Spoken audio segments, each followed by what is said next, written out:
Good afternoon and welcome on this Thursday. As we promised you that I will be talking to the legends in the business community, Professor Wiseman Nkuhlu, the chairperson of KPMG, will also be joined by Dr. Sam Motsuenyane, the former president of Nafcoc and also business leader celebrated.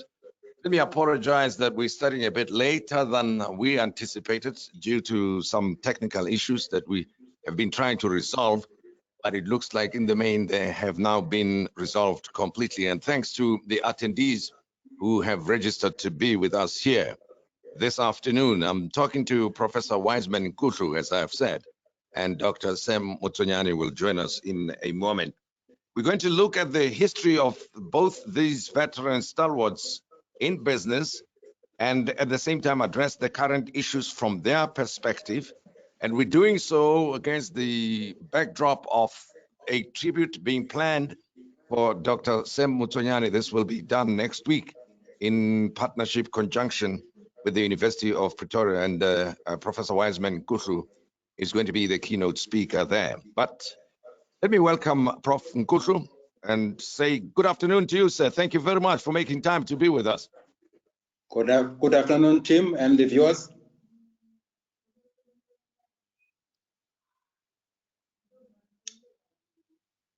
Good afternoon.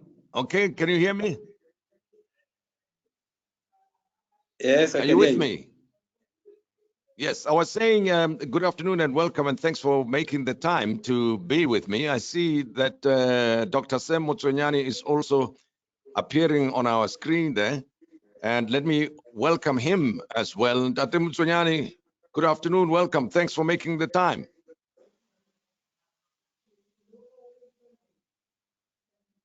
All right, I'll go ahead with you, Professor Wiseman Nkuhlu. Because you are there and you are still active in business, just give me a sense of where we are in terms of how organizations work today compared to the earlier days when you entered the world of business. Just a broad sweep, but in summary. Professor Wiseman Nkuhlu. Well, thank you, Tim. We have come a long way, of course. I started being active in business organizations in the 70s. As you know, Dr. Motsuenyane was already in business in the 60s. When I got involved, the big concern was defiance of apartheid restrictions on business activities. And the fact that all of us as aspiring business people were confronted by these restrictions made us to feel the need for us to work together, to cooperate with each other. And of course, at that time, we had no government we could look to for support. So we knew that our continuous existence depended on the extent to which we're able to work together, and where restrictions were imposed on us, fight those restrictions working cooperatively through organizations like Nafcoc. So there were really pressures that necessitated solidarity. Hence, the solidarity demonstrated by Nafcoc in particular over many decades. And this was the same spirit that drove the Black Management Forum in those early days. We all felt that we had to support each other, but because we're faced with we're working in a hostile environment, and we couldn't survive unless we're able to support each other and share knowledge and share expertise. And where one would get into trouble because of the apartheid regime, stand together to oppose whatever restrictions we felt that we're standing on our way to succeed in our business ventures. Now, the key word that you use repeatedly that at least I've picked up is that of solidarity, right? That was the key thing. You supported each other because of the forces as a result of the apartheid laws that you had to contend with.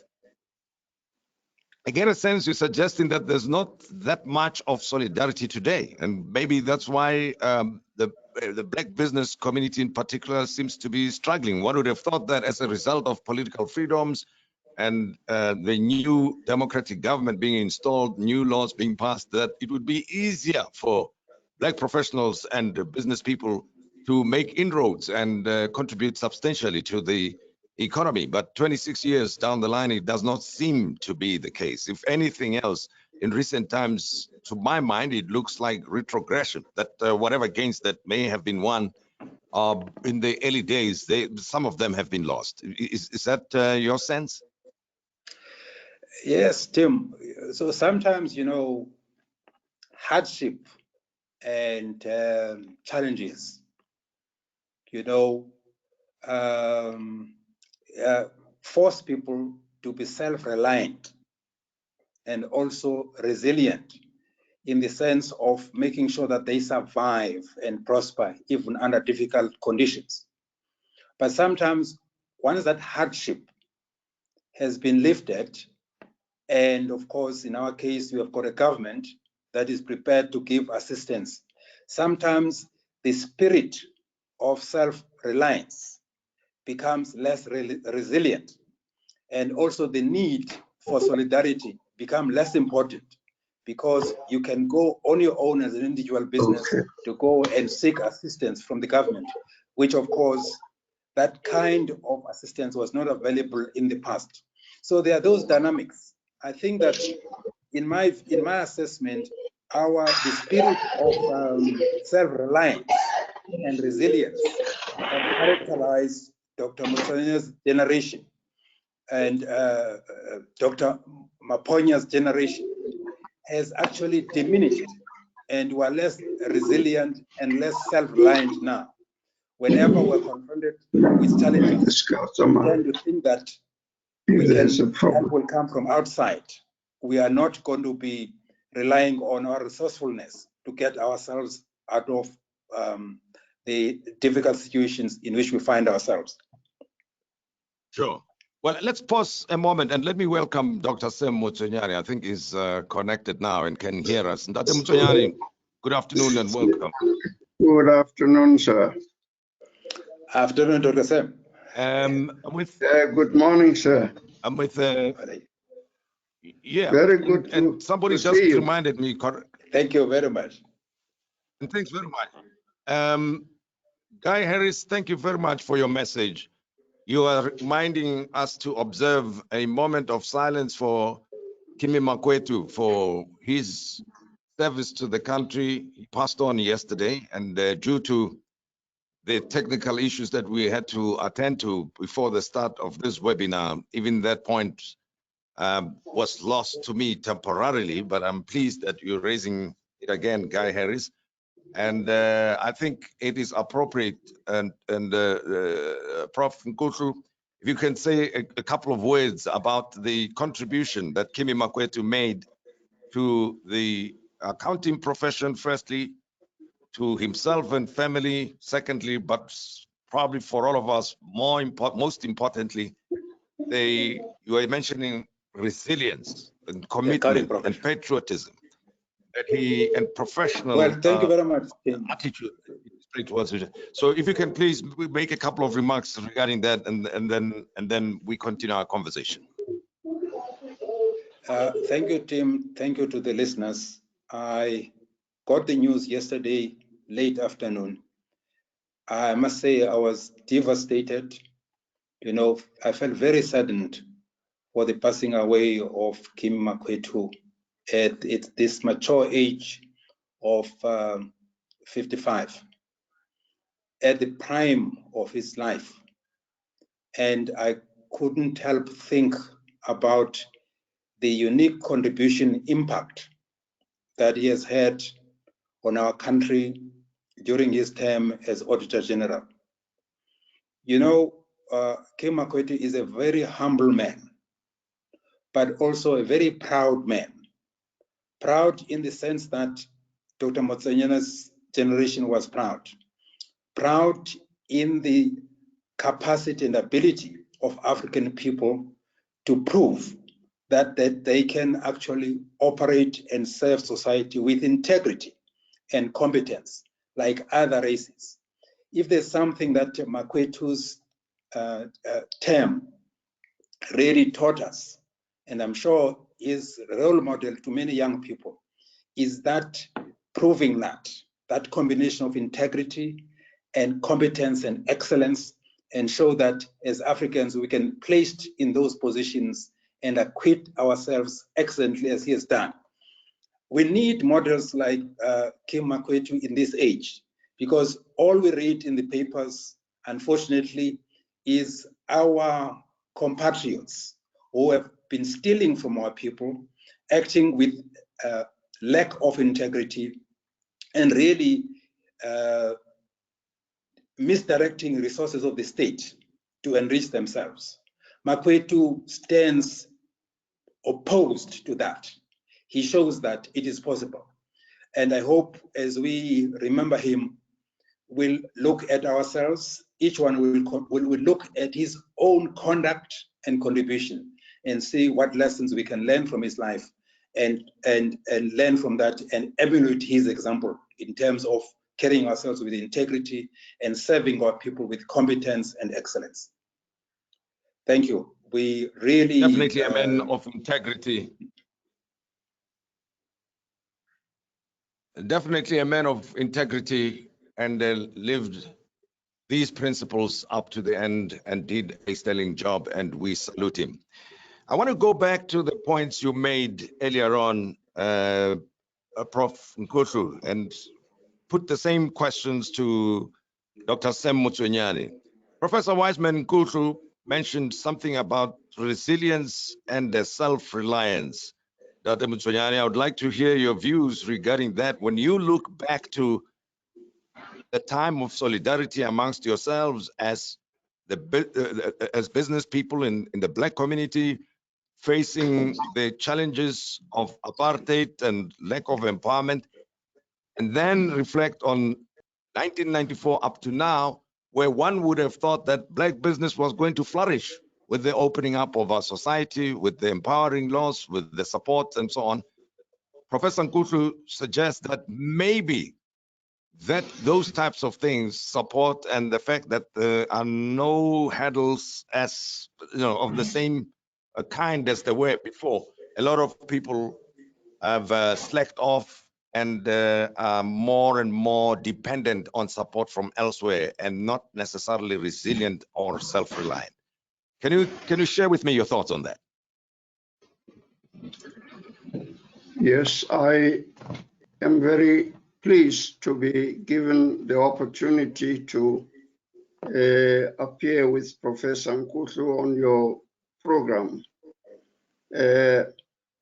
I do think that one of the mistakes that have happened when we got rid of apartheid, people thought that we had reached the promised land. Government was going to do everything for us and help to solve our problems in their entirety. And this was a false perception, a false belief. Government alone cannot solve all our problems.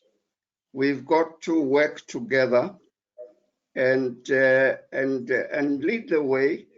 Government normally creates an enabling climate, an enabling environment, but the people who have to implement development programs are largely the citizens themselves. We've got to initiate projects, become innovative, and consult the government wherever we encounter problems. But we have a responsibility to be in the forefront of development. And this is what is lacking as of now. During the apartheid days, we relied on ourselves more than the government, which was opposed to Black development during the time of apartheid. And because we had the initiative that we had at that time, and people believed that government of that time couldn't do anything for us. We were very strongly inclined to want to do things for ourselves. And this is what the element that we are lacking at this time, largely because people want to rely entirely on government doing everything for us. And that is wrong. But you know what I don't understand is being much younger than yourselves and knowing how change happened.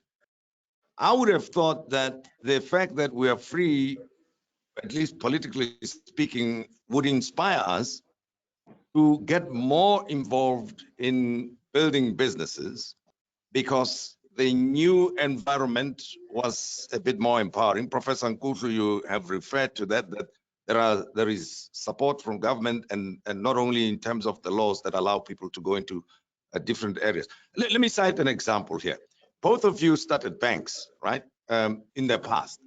But today, in 2020, 26 years down the line, there's no substantial, at least a bank that has been established by Black business people. Why is that? That when there's money available or foreign funding can be raised, when the people can do business with one another from different parts of the world and even within South Africa, that has not been possible. It's but an example. Or maybe a retail chain, for instance. One would have thought that there'd be a nationwide brand of fast-moving consumer goods that operates in the Black community, but we don't have such a. What is it really in the business community that stops people from just going ahead and seizing these opportunities, Professor Nkuhlu? Tim, that's a difficult question that a number of researchers continue to grapple with. I continue to grapple with every day. You know, one has to, again, ask the question of what was the struggle for freedom about?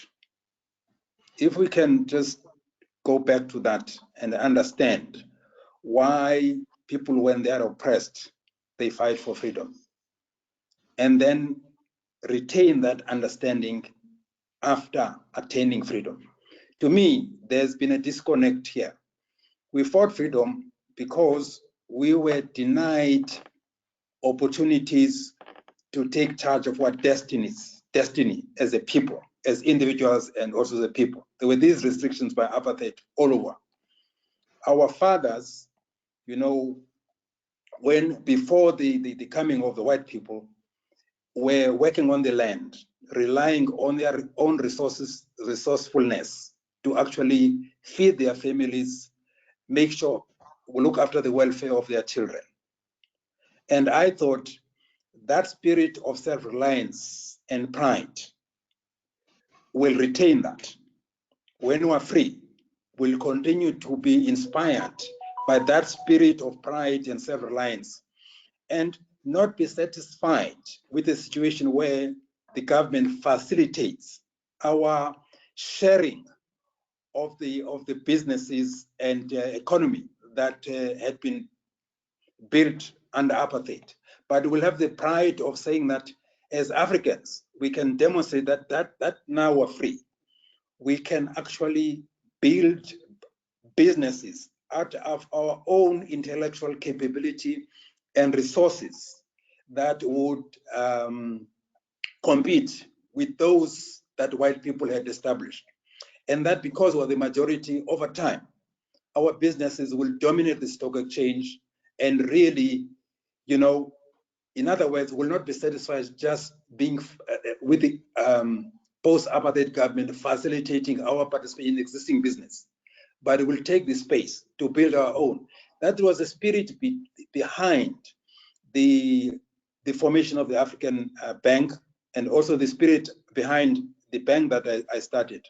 You know, my understanding that Dr. Motsuenyane, Dr. Moponya, and others had that pride to say that these white Africana restrictions and oppression, once it's over, we will show that African people can rise and do as good, if not better, than what the white people had done. But somehow we post freedom 1994, we seem to be satisfied with just facilitation to take 10%, 20% in existing businesses. The pride in building our own has evaporated. It's very sad, and I believe that we should ask those questions and see what we need to do to really inspire our people. I want to bring in. Okay. No, sorry, I interrupted you. I'm sorry about that. And I'll come to you, Dr. Motsuenyane. I want your comment. Thank you very much. No, Prof, I wanted to follow up that question. I mean, do a follow-up question here. Ask you a follow-up question. That would be in the private sector, right? That it would have been great, and it's still an ideal that people should start their own businesses. But there were state-owned entities. They still are there. You read and watch television and follow what's going on at the Zondo Commission. And then when you spoke about the late Kimi Makwetu, you referred to this. What is it that's made some of these entities, the state-owned entities that have got big budgets, to be this badly mismanaged? And how do you feel about that fact that so much money has been lost, they are being bailed out, or they need loans, they need guarantees, and you know, the whole thing seems to be a big mess, and at least those are run by predominantly Black professionals. What happened there? Tim, you're asking very difficult questions. That's a difficult question. You know, for me, I go back and ask ourselves, why did we fight for freedom? Did we really care about the fact that our people were oppressed and deprived of their God-given right to pursue, to take charge of their destination? And now, if that was the case, and then surely, once freedom, we had obtained freedom, if that spirit had continued to inform and inspire us, we would definitely make sure that once these institutions are placed under our leadership, we'll make sure that they are used to the best advantage of the country to benefit our people. And we don't use them, we don't steal from them and use them for self-enrichment. So we have lost direction here. I partly blame the setting of the right tone on ethical leadership and serving the public interest at the top. I believe that under President Mandela, that tone was set that being in the office of head of state, you are there to serve all South Africans, to make sure that whatever you do in their best interest. President Mbeki continued on that. But after that, the office of the president, the leader of the country, the tone changed. The commitment now and the tone that was being set was that the office was not about serving the best interests of all the people of South Africa, was about serving a syndicate or a cabal that was determined to use those resources to enrich itself at the expense of the people of South Africa. I'm afraid that ethos that was set up at that office tended to permeate and infect the whole country. And I partly blame that. But of course, as professional organizations, as other political parties, we should have stood up and stayed loyal and faithful to the reasons why we fought for freedom in the first place. So it's a long answer, but this is my thinking. I believe that we need to go back to the roots as to why we fought for freedom. What responsibilities and accountability for free people are we really fulfilling our role or our role and as a free people, that we took full charge of our destiny? Well, I'm opening the chat now. If you want to talk to Professor Wiseman Nkuhlu and Dr. Sam Motsuenyane, send us your comments and your questions. Dr. Motsuenyane, you are a veteran in business. I think you have been involved for more than 60, 70 years that you've been in business, and president of Nafcoc for 24 years, and you are still being consulted by a lot of people in the business community. You were there when it was extremely difficult. You've seen us reach this period that we're in now, the transition to democracy. But your generation had solidarity, had the attitude of self-reliance, and were resilient. Where do you think we come short today? If you were to give us wise counsel based on your many decades in business, what is it that we can do or should be doing today to make sure that the economy grows, that it becomes sustainable, that it creates opportunities, that we focus on the destiny that Professor Wiseman Nkuhlu has spoken about? Yes, I believe that we have lost that sense of self-worth as a people. We need to build on our pride. We were very proud when we started the African Bank. We thought like the Chinese in the old days who used to say, what one fool can do, another can. And if there was wisdom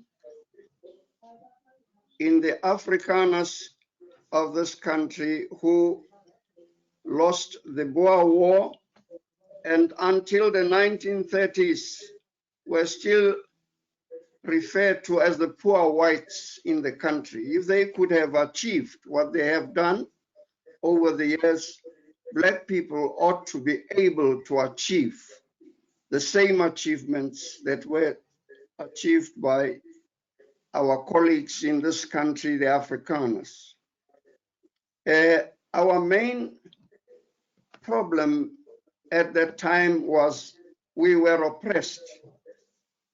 And once this oppression is lifted, we are going to show others what we can do. Yes. But unfortunately, we lost the pride and we have become victims now of corruption.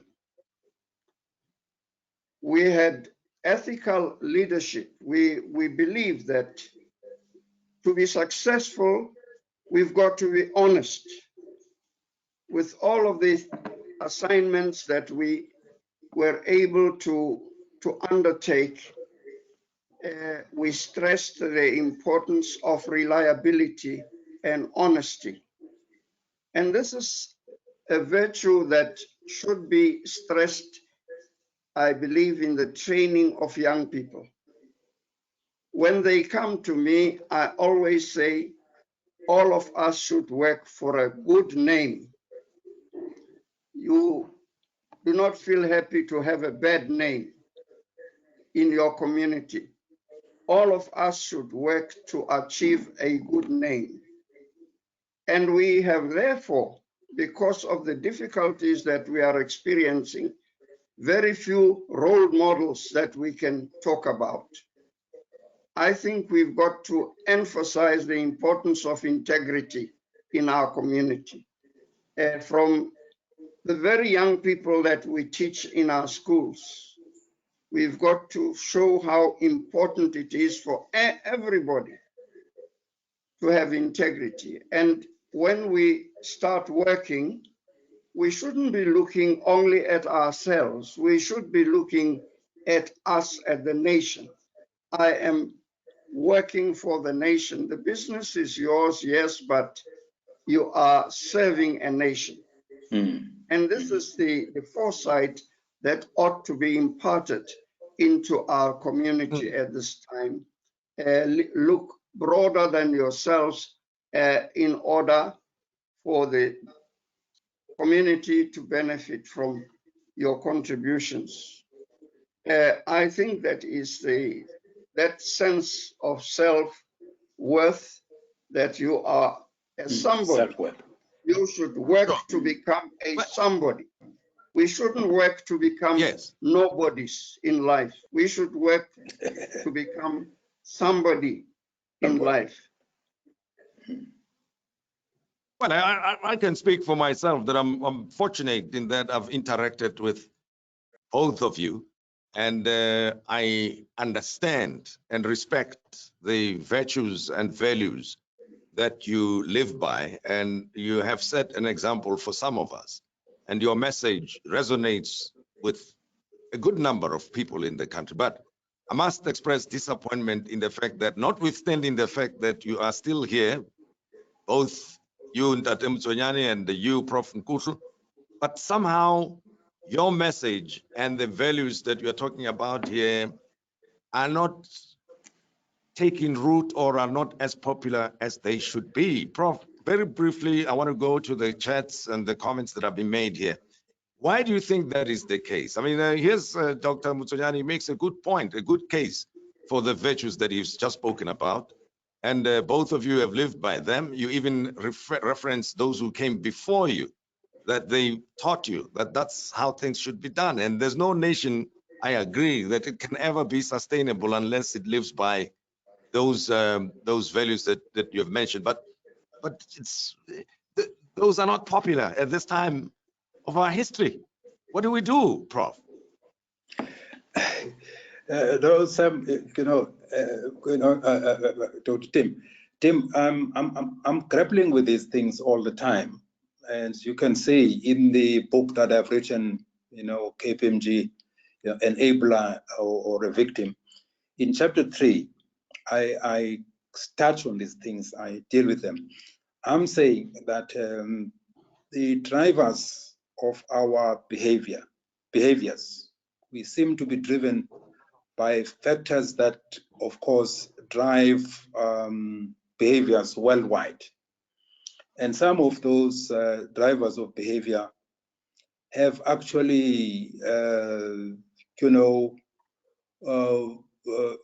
possibly had a negative impact on our drive to be self-reliant and to really take seriously the question of being worth somebody, as Dr. Sam says. So what seems to be driving us now is this drive to have access and enjoy material things.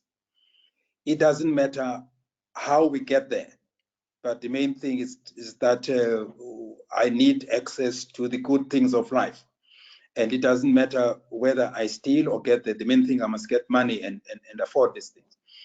The pride in the self-worth and in my dignity seems to be less of a driving force in terms of our conduct. So it's possible what I'm saying is I'm not answering your question directly, but this is what I read.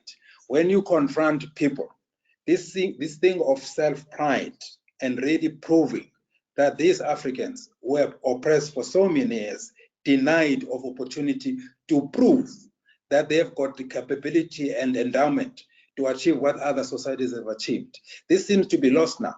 Our people want to enjoy the good things of life that are created in the rest of the world. The fact that they are not creators of those things themselves, they don't care about that.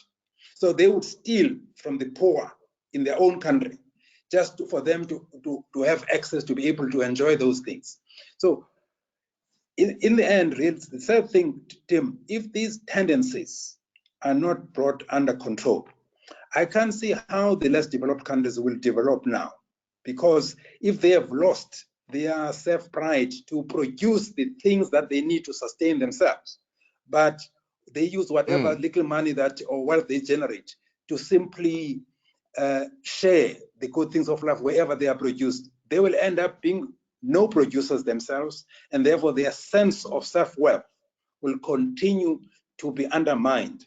It's a serious thing that we as Africans who are in underdeveloped parts of the world, and therefore have got less capacity to produce things ourselves. We find ourselves as consumers and think forever and ever dependent now on the rest of the world that is able to produce these things, or just market for them. And really, unless our self-pride, we regain our self-pride and really be directed by that, I can't see how we are going to get out of this quagmire.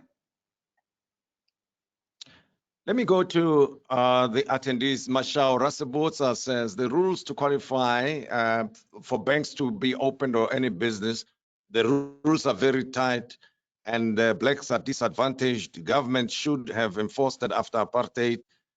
Things become much more easier for black people, like it is the case for foreigners who come and do their businesses in the country. What do we need to do in that regard? So that's one question. And Edward Nelwembeni says, in hindsight, was it a good idea to try to compete with white-owned companies on their own terms than formulating a financial banking system that can address the black pride, as well as make the country ready for a black-owned bank?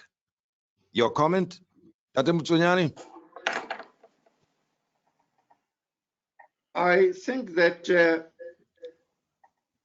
the question that I would like to respond to is this one regarding preparation for a black bank in our country at the time that we established the bank in the 1970s.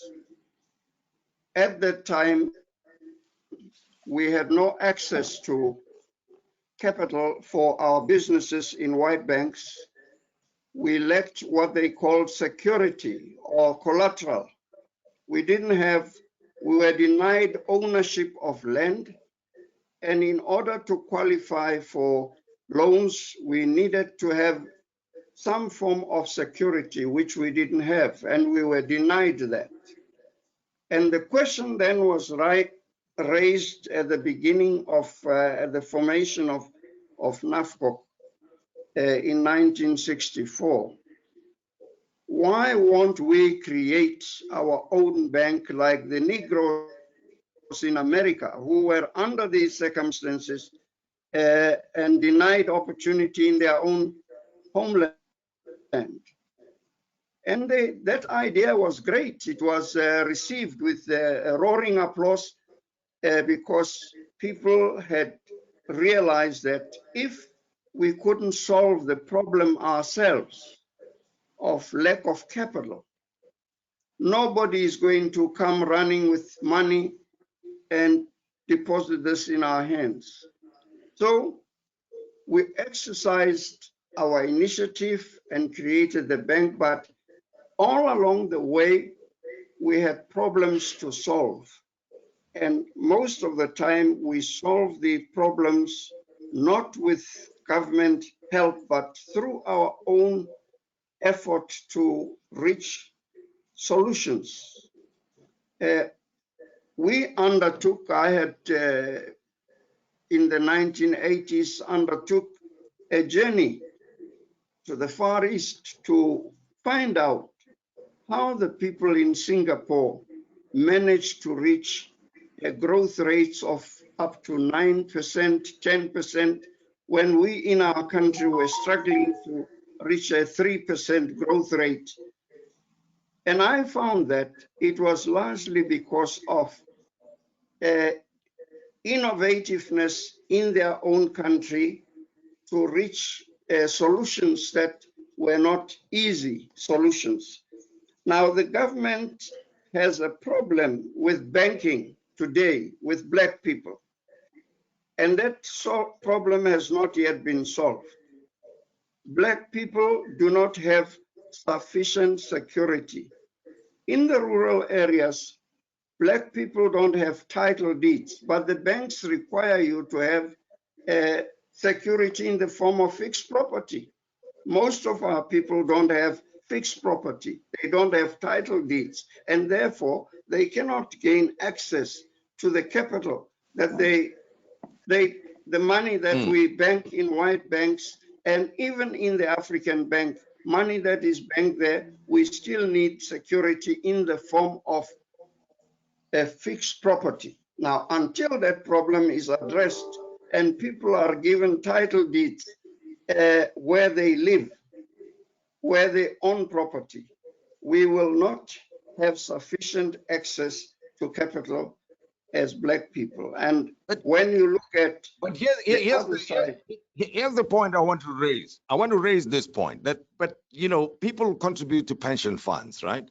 And we have the PIC, we've got the private pension funds, retirement annuity funds, the whole works. And I think it's a substantial amount of money that Black workers or contributors make to these funds. I'm wondering, what about the allocation of such capital to whether it be banks or to new businesses that are being started? Because the money seems to be invested elsewhere for certain returns, but not necessarily for the growth of the economy. Well, you are involved in that business or that type of business, Prof. Nkuhlu, and you would have some experience in that regard.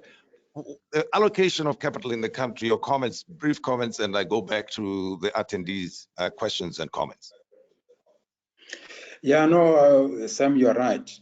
And I also believe that the savings of our people that are managed by pension funds could actually be allocated better to actually support the development of emerging businesses, especially African-owned businesses. But really, the environment has actually been,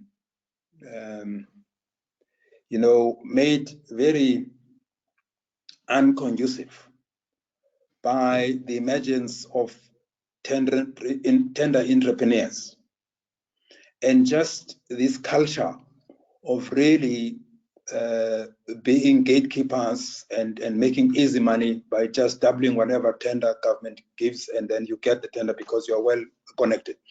So in that environment, the spirit of self-reliance and self-pride in doing things with integrity and competence has been undermined, and the banks have become less trust. Their trust of emerging businesses have also declined in that process. So, yeah, we run. Yeah, I believe that one way is to do what you are suggesting, but for that to succeed, I hope through this Zondo inquiry and other inquiries, we will make sure that there are consequences for people who have actually abused their positions, who have become rich through corrupt activities, and that will be able to demonstrate that that kind of behavior does not pay. And then if we get the consequences, and that has an impact on the culture of our people, and that it has the impact of regenerating pride in ourselves and for doing things with integrity and our own competence, then we have a chance. So it's important that the funds that are managed by our pension can be managed differently, but we have to deal with the culture of the people of the country, of this culture of accountability has been undermined. Our pride has been undermined by the developments of the last 10 years. We need to deal with that as well. But I agree with you, a part of the solution is actually a different way of investing the resources that are managed by our pension funds. Tandukolo Silwana says, we as Africans have the challenge of not being able to pass knowledge down from one generation to the other. As a young professional, I'm faced with the challenges that I can easily navigate if I were to be mentored by the gray-haired distinguished gentleman that you are with. I'd like to know how we can change this and get access to learn from these distinguished gentlemen. Well, my advice to you, Tandukolo, is to get closer to mentors, not only the two that I'm talking to, but if you have identified, well, what is that expression? That the teacher shall arrive if the student is ready, one way or another. So if you identify somebody you look up to, you get closer to them And personally, I found that they are always ready and willing to interact with the younger people. As I've indicated, I've had the opportunity of interacting with the two gentlemen and also working with Tim Modise Winterfeld on his projects. You know, he does the work, but spending time with him, I know that he imparts certain values to some of us, and we learn as a result of that. So I'm just sharing a little secret with you that if you did it that way, you'll find that you'll have access easily that way.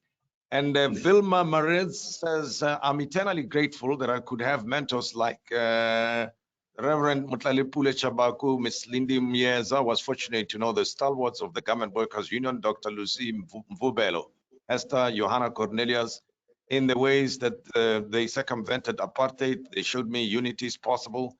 The late PQ Vundla and his wife, Miss Kathleen Vundla, Dr. Nkomo, Professor Maribate, and many others who gave inspiration that South Africa should become a free country. When you search out, you look out for those people and get to know them and understand their ways. I think that's another way of learning as well as adopting their values and internalizing them. Julie van Staden says, I don't have a question, but I enjoy your interviews. Today's interview in particular, I so admire these men. So compliments to Dr. Mochanyani and Professor Nkuhlu on this discussion that you are having today. Now, I want to ask you, Professor Nkuhlu, because you are going to give a speech and tribute to Dr. Mochanyani next week. What is it that you would like him, Dr. Mochanyani, to know about himself from the perspective of his peers as well as South Africa in general? And secondly, what do you want South Africa to know about him that you may, when you think about these things that we may be taking for granted when it comes to his peers and people like him in our society? Thank you. Yes, Tim. You know, in the lecture, I deal with the self-reliance and resilience of Dr. Sam's generation. I give a number of examples where this resilience is demonstrated, starting in his early days when he was growing up. But I also make an example of their foresight in deciding at their first Nafcoc meeting in 1964 to establish an African bank and work for 10 years to raise the money. And during that 10 years, take the savings from small traders, keep that money safe for 10 years. Not a cent was lost between Dr. Mochanyani as president and Mr. Lesolan as the treasurer. Not a cent. That integrity demonstrated over that time. That's a major good lesson for us to learn. We should ask ourselves, what has happened to us if that generation had that kind of integrity? Secondly, the reason that they started the African Development Bank and later the Black Chain was this pride of saying that, no, we will not be satisfied to just be given 10%, 20% of these businesses. That is why white people have started. We want, once we're free, to show that we have got capacity, intellectual and resources of our own, to start our own institutions that can compete with theirs. And this is the only way we can be respected by the white people in the first place and by the rest of the world. This pride in showing our capabilities, proving ourselves in terms of integrity, in terms of competence, in terms of building our own institutions, is a great lesson from Dr. Mochanyani as exemplary leadership and also from his generation. I just hope then when we think of his generation and when we think of where we are now, we can learn from these lessons and ask ourselves, what is it that we need to change so that we can really follow their leadership and follow in their footsteps, and the men and women of integrity and excellence who are determined to do things with a deep sense of pride to show that they can achieve what other nations have achieved. Well, I've not been mandated, but I think for my generation, I must apologize that we have let you down on so many fronts. We are trying to get our act together. And I think we cannot live on excuses alone whilst we continue down the wrong path, undermining the lessons that you have provided, both yourself, Professor Nkuhlu, and Dr. Motsuenyane, and the examples that you have set, because clearly from what you are saying, to a large extent, we've lost the way and we need to rebuild the values that you refer to. Now, last word to you, Dr. Motsuenyane, briefly. As our elder, speak freely, but briefly. What do you think we need to correct in order to set the country on the right path? We've got a lot of people unemployed. Our economy is contracting. If we continue down this road, obviously we are on a path of destruction or self-destruction, but we can change the course. What should we do? Tell us. Well, there are no easy answers as to what should be done. A lot of good things ought to be done. First of all, we have stressed the importance of self-reliance. We've got to see more of our young people becoming self-reliant and not only on the government. The government should do this and that for us, and we do very little for ourselves. I think that the spirit of self-pride must be resuscitated in Black people. We ought to be able to show this is ours one day. We cannot always be looking at others doing things for us. We've got to do things for ourselves in order to generate pride in ourselves. If we don't do that, we certainly are going to be worth less than we actually are. We have spoken about integrity. We need that in our leadership. If we have to have good leaders that show integrity, that is what the country wants more than anything else. Leadership that is ethical, that sort of leadership has got to be grown and developed. And it should not start with people that are already old. We should inject this